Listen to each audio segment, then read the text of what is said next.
नमस्कार, आकाशवाणी देहरादून से प्रस्तुत है प्रादेशिक समाचार।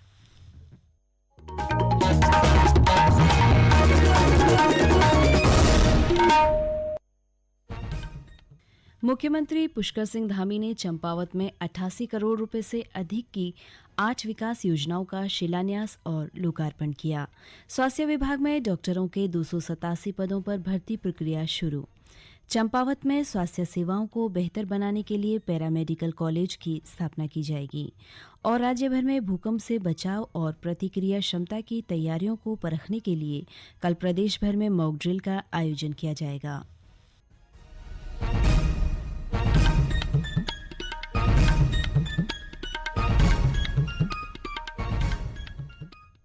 प्रादेशिक समाचारों के साथ मैं गीता नेगी और अब समाचार विस्तार से।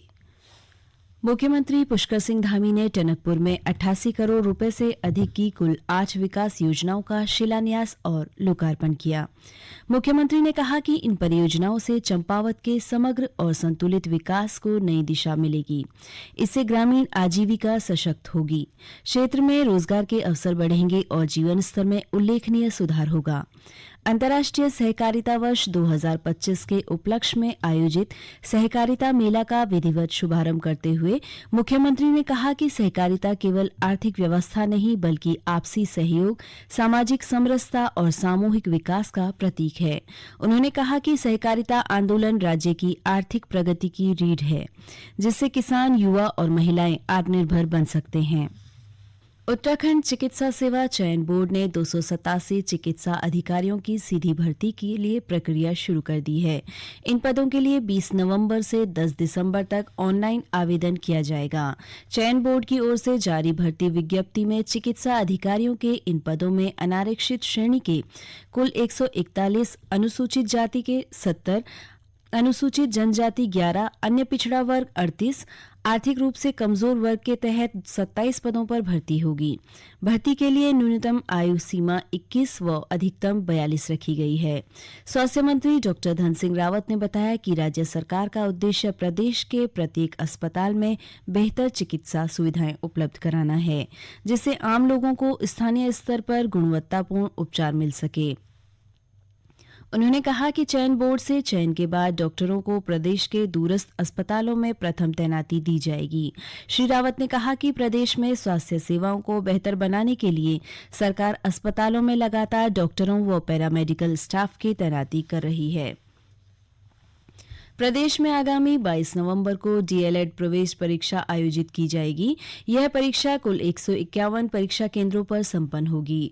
उत्तराखंड विद्यालयी शिक्षा परिषद के सचिव विनोद प्रसाद सिमल्टी ने बताया कि पूर्वाह्न 10 बजे से अपराह्न 12:30 बजे तक आयोजित होने वाली डीएलएड प्रवेश परीक्षा के लिए कुल 40,571 अभ्यर्थी पंजीकृत हैं।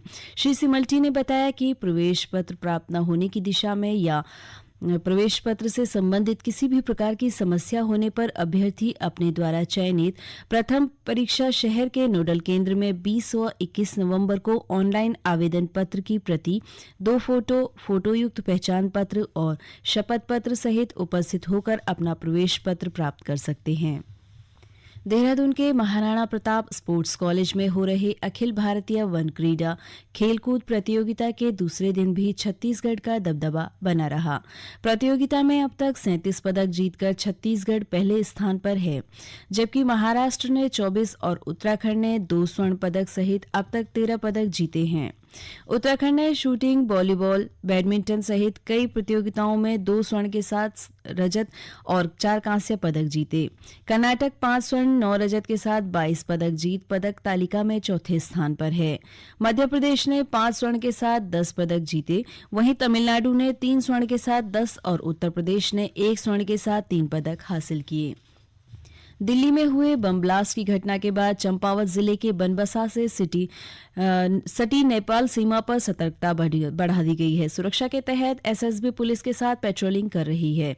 बनबसा, धनुषपुल, बंगाली बस्ती, सेलन गेट, बूम आदि चौकियों के जवान भारत नेपाल सीमा और आसपास पेट्रोलिंग कर रहे हैं। एसएसबी 57वीं वाहिनी के कमांडेंट मनोहर लाल ने बताया कि सीमा पर किसी तरह की संदिग्ध और अवांछनीय गतिविधि नहीं पाई गई है। उन्होंने बताया कि सीमावर्ती गांव के समीप के ग्रामीणों को सुरक्षा के तहत सतर्क किया गया है।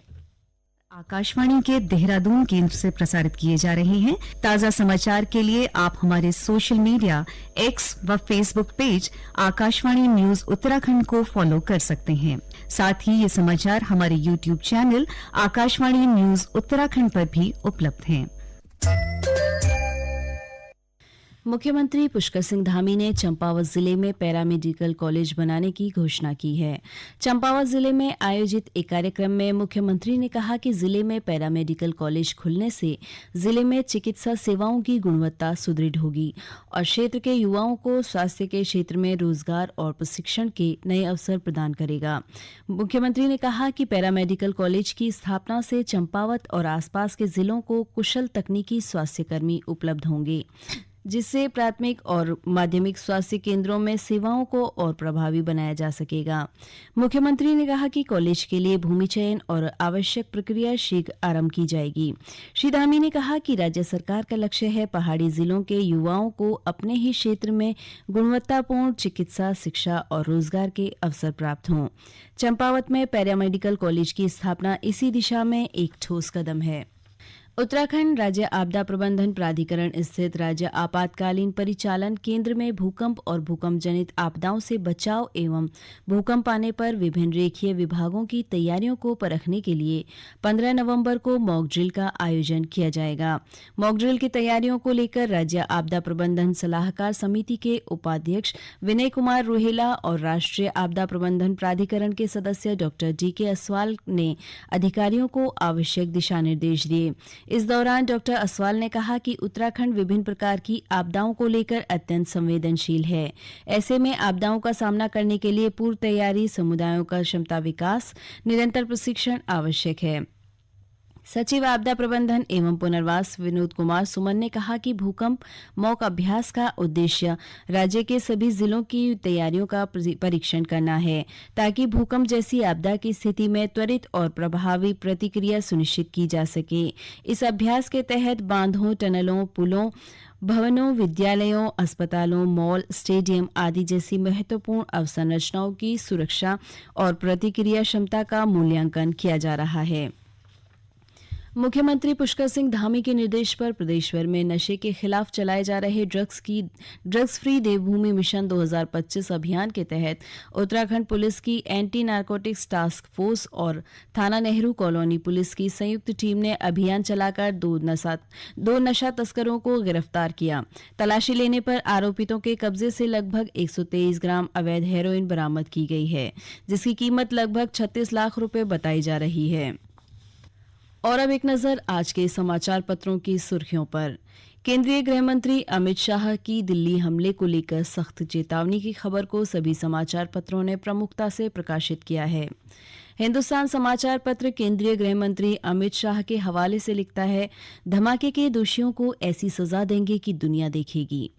राष्ट्रीय सहारा ने लिखा है, दिल्ली विस्फोट के दोषियों को मिलने वाली सजा दुनिया को देगी संदेश।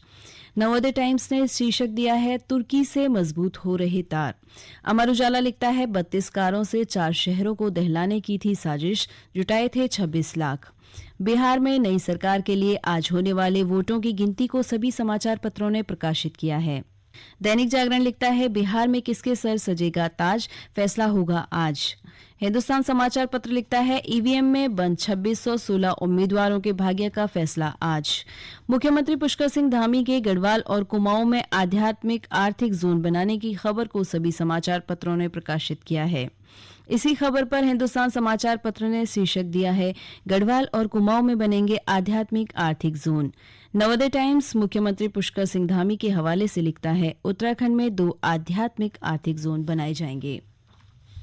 अंत में मुख्य समाचार एक बार फिर।